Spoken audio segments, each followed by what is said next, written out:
Assalamualaikum warahmatullahi wabarakatuh. Nahmaduhu wa nusallimu ala rasul karim amma ba'du. Baiklah hadirin pemirsa, tema muzakarah kita ini yaitu kunci kita untuk mengenal Allah. Bagaimana cara kita untuk bisa mengenal Allah? Maka kunci kita untuk mengenal Allah adalah dengan kita mengenal siapa diri kita sendiri. Siapa diri jati kita sendiri. Tidak mungkin kita bisa kenal sama Allah, mencari Allah di luar dari diri kita. Itu mustahil. Maka untuk membaca, untuk mengenal adanya di dalam diri kita sendiri. Kemudian juga untuk mengenal Allah juga, yang kedua dengan cara kita membesarkan Allah, mengagungkan Allah kepada setiap manusia. Siapa itu Allah, hebatnya Allah, kemuliaan Allah, sampaikan keagungan Allah. Maka kita akan semakin dekat pada Allah. Sebanyak mana kita menyampaikan ini kebesaran Allah kepada manusia, kepada seluruh daripada alam semesta ini, bahwa yang besar hanya Allah, yang mulia hanya Allah, tidak ada kemuliaan selain Allah. Tidak ada yang besar selain Allah. Tidak ada yang kekuatan selain Allah. Ini Pak sampaikan. Situ metode kedua. Sunnah Nabi ini Pak. Sunnah Nabi ini metodenya begini Pak. Dia kenalkan itu Allah kepada umatnya. Siapa Allah, agungnya Allah, hebatnya Allah. Maka akan semakin dekat kita pada hebatnya Allah datang pada diri kita sendiri. Jadi iman itu masuk Pak, setelah kita tuh mendakwahkan tentang iman. Kebesaran Allah kita sampaikan, akan datang kebesaran Allah dalam hati kita Pak. Sehingga yang Allah, yang besar hanya Allah. Yang hanya ada kekuatan, hanya ada kekuatan Allah. Yang ada kebesaran, hanya kebesaran Allah. Yang ada kemuliaan, hanya kemuliaan Allah. Tidak ada kemuliaan selain Allah. Tidak ada kebesaran selain kebesaran Allah. Ini Pak kalau kita sudah sampaikan. Tapi kalau tidak pernah kita membicarakan kebesaran Allah, tidak pernah mengagungkan kebesaran Allah, tidak pernah kita membanggakan selain Allah, tidak pernah kita membesarkan Allah yang ada selain Allah, maka selain Allah lah yang besar Pak. Dunia lah yang besar. Karena kita tidak membesarkan siapa itu Allah, karena kita tidak mengagungkan siapa itu Allah, karena kita tidak menghilangkan,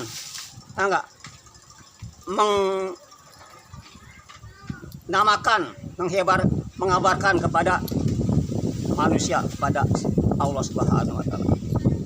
Jadi hadirin yang kedua ini, pertama itu dengan kita membesarkan Allah.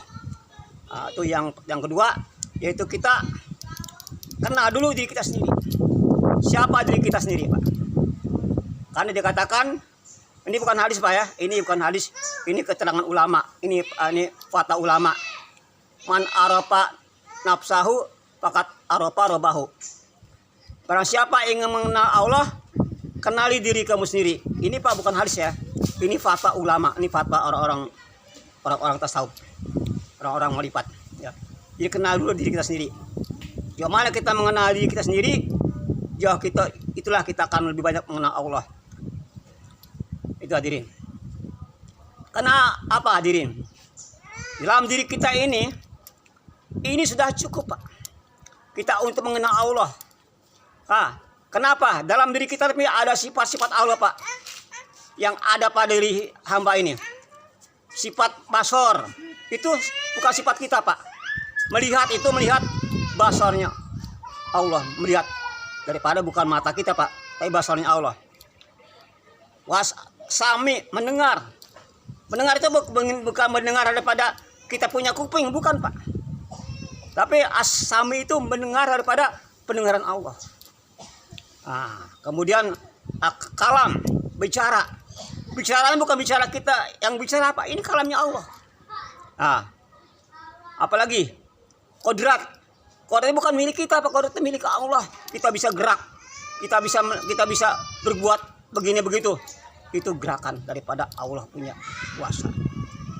Irodat, keinginan, itu keinginan Allah juga. Kemudian kodat, irodat, sami, alim. Alim juga nih Pak. Bukan kita punya kealiman kita, ini kealiman Allah. Kita bisa ini karena Allah. Kita bisa mengetahui tentang perkara ini Allah. Jadi manusia ini benar-benar Pak, dalam keadaan dia tidak bisa apa-apa, bukan apa-apa, bukan siapa-siapa, dan tidak punya apa-apa. Itulah hamba manusia Pak. Ini manusia. Maka kalau dia sudah mengikarkan seperti itu dalam diri hamba, maka ajijan bihi, mulia di mata Allah dan mulia di mata manusia. Kalau sudah dia merendahkan dirinya, bahkan sudah mempanakan dirinya, malah la maujud ilallah, yang wujud hanya Allah. Jadi Pak, di alam semesta ini apa Pak yang wujud hanya Allah. Maka jangan kita merasa wujud, yang wujud hanya Allah Pak. Inilah dikatakan, yang dikatakan kita tuh benar mengenal diri itu dengan siapa tuh kita. Ya. Jasad Pak ini, mata mendengar, mata berbuat, kuping mendengar, tangan bergerak. Itu siapa yang gerakin Pak? Hati kita yang punya peranan. Hati kita menggerakkan anggota badan. Nah, hati digerakkan sama ruh. Ruh kita yang menggerakkan daripada hati. Ruh digerakkan lagi sama yang punya ruh siapa? Itu yang punya roh kita sendiri, itu Allah Subhanahu wa taala. Ya. Daripada sirnya Allah. Rasanya Allah, itu rahasia Allah. Inilah siapa benar-benar Pak ini, dalam keadaan ada, dalam ketiadaan. Ini Pak, kalau kita sudah memahami ini Pak, kita tidak ada rasa apapun, kita tidak ada rasa lagi kita tuh memiliki, kita tidak rasa kita mempunyai, kita tidak merasa punya lagi kekuatan, kita tidak masih rasa kebimbangan, karena semua datang dari Allah. Mulia hina dari Allah, sakit sehat dari Allah, ya, lapang daripada sempit dari Allah, ya, hidup mati dari Allah, miskin kaya dari Allah. Jadi tidak ada lagi rasa kebimbangan Pak, nyaman Pak kalau kita sudah mengenal diri kita sendiri Pak. Nah, ini ya jalan kita untuk mengenal dengan jalan kita mengenal dan mengenal sifat-sifat yang baik. Karena untuk jalan tarekat Pak ini, syariat tarekat hakikat marifat. Tarekat yaitu untuk bagaimana membaguskan daripada johir kita, daripada jasad kita, casing Pak. Ini syariat. Macam mana bagaimana kita dalam kita soal ibadah diatur oleh syariat. Macam mana kita dalam kita niat kita dalam ibadah diatur syariat. Itu syariat Pak. Tarekat yaitu fungsinya bagaimana untuk membaguskan daripada hati kita. Macam mana hati kita tuh yang tawadu kepada Allah, yang takut harap pada Allah, itu diatur dengan tarekat Pak. Macam mana kebiasaan-kebiasaan, sikap-sikap baik menjadi sikap yang buruk jadi baik, ya. Bagaimana supaya amalan yang buruk menjadi baik.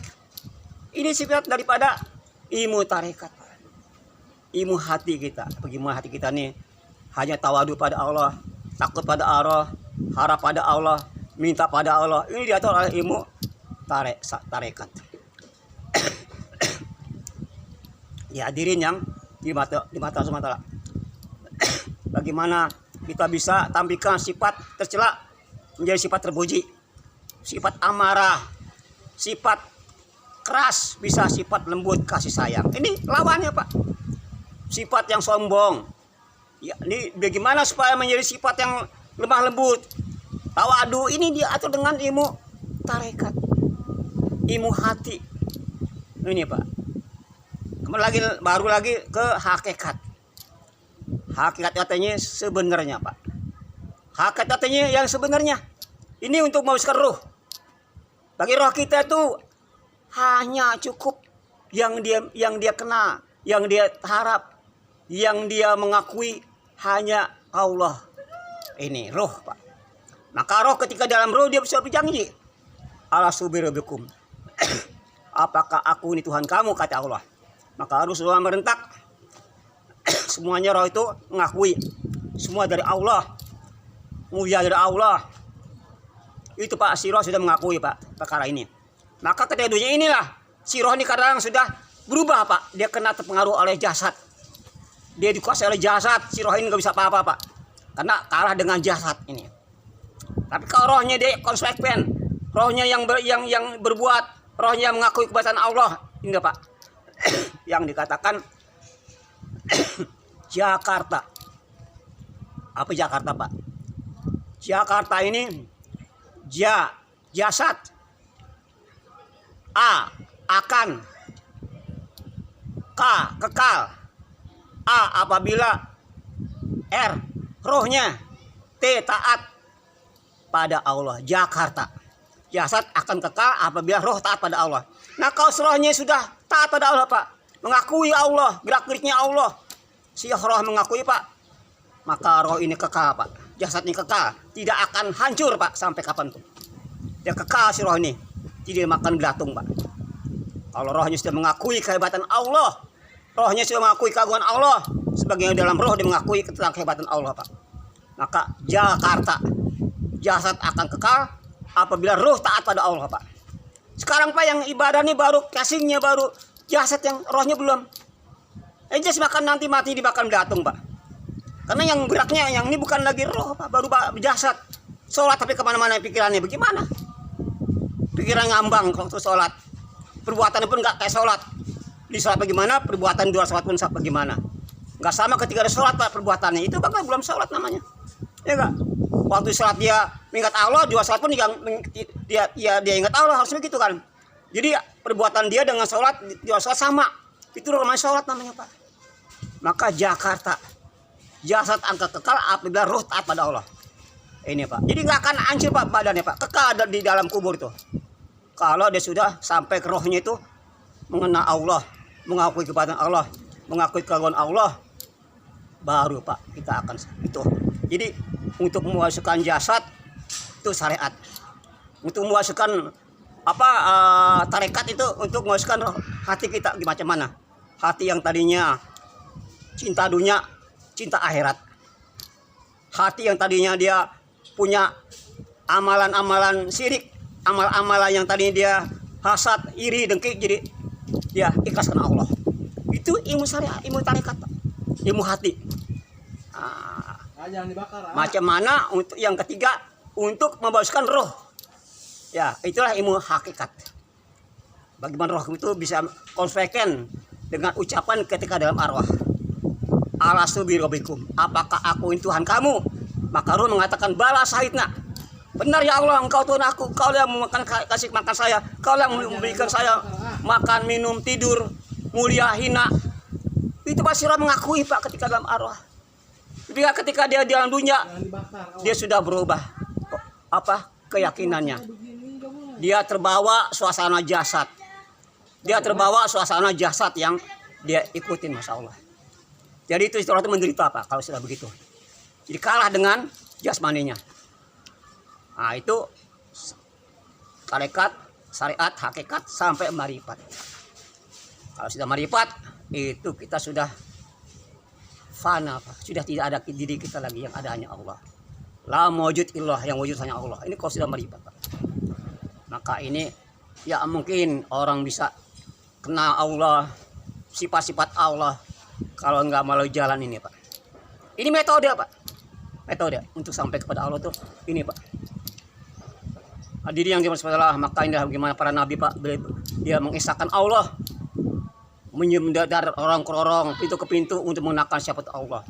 Para nabi dia habis-habisan Pak berjuang Pak. Harta, bagaimana harta digunakan, bagaimana Rasulullah ya, Khadijah orang terkaya pada Mekah, habis itu agama ya, untuk agama. Itu sahabat Nabi seperti Abu Siddiq, mereka juga semua hartanya Pak dikorbankan untuk agama Allah Pak.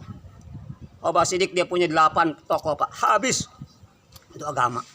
Maka ketika ditanya sama Allah, ketika Rasulullah tanya, Abu Siddiq apa yang kau tinggalkan? Allah Rasulnya saja. Semuanya habis Pak, hartanya. Ini untuk Allah, untuk agama Allah.